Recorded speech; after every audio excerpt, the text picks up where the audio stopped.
We've spent nearly 2 years listening to the community, asking what kind of future Nashville and Middle Tennessee should have, and now we're asking, did we get it right?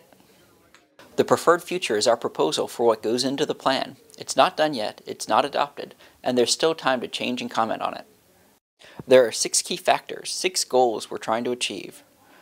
Protect sensitive environmental features, provide a complete transit network with improved access across the county, support affordability across all income levels, concentrate development in specific parts of the county called centers.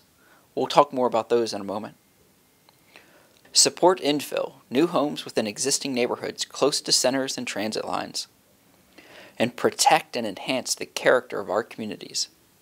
The preferred future that we're showing on this map is our tool for aligning public spending, regulation, and metro programs to improve quality of life across all of Nashville.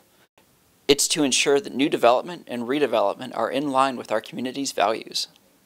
Let's look at it as a series of layers which combine to make up the preferred future. The green network, natural and rural areas which provide natural resources and include sensitive natural features. This includes our park network and our greenway system.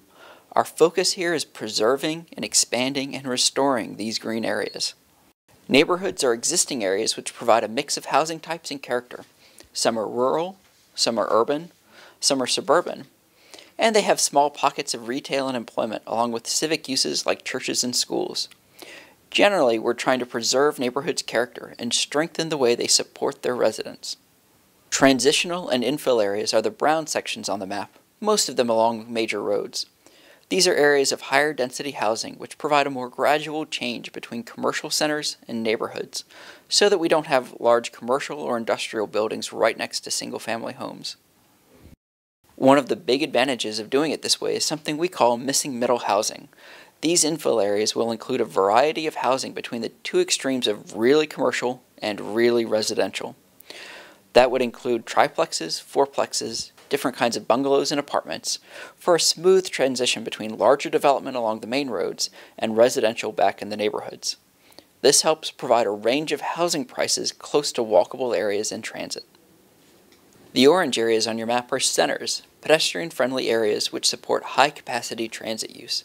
These have a mix of jobs, homes, shopping, schools, and services, places that will be, as we said, centers for the surrounding community. And we have 3 levels, 3 tiers of centers.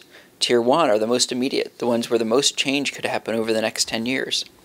Tier 2 centers are areas where investment will still happen, but a little further out, probably more than 10 years. And private investment will lead the way in Tier 3 centers. These are places where there won't be much government investment, at least in the beginning, but if private investors have ideas, we'll work with them. The blue lines are high-capacity transit corridors, and we need to get into the reasoning and the history behind those. The lines you see are the bus system we have now. The darker lines run every 30 minutes or more often. The lighter lines run less frequently. Several years ago, we started looking at increasing our system's capacity, starting with the Music City Star train out to Lebanon. Then we started a light version of bus rapid transit on Gallatin Road, a little more intense, a little more frequent. And we did the same with BRT Light on Murfreesboro Road.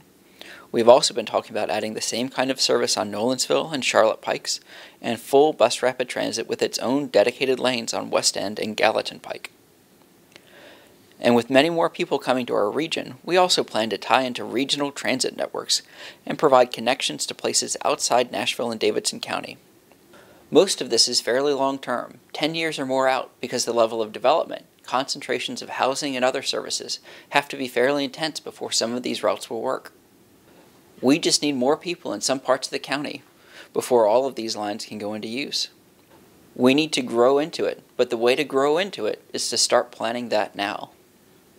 And the last definition on this map, the blue sections, are special impact areas.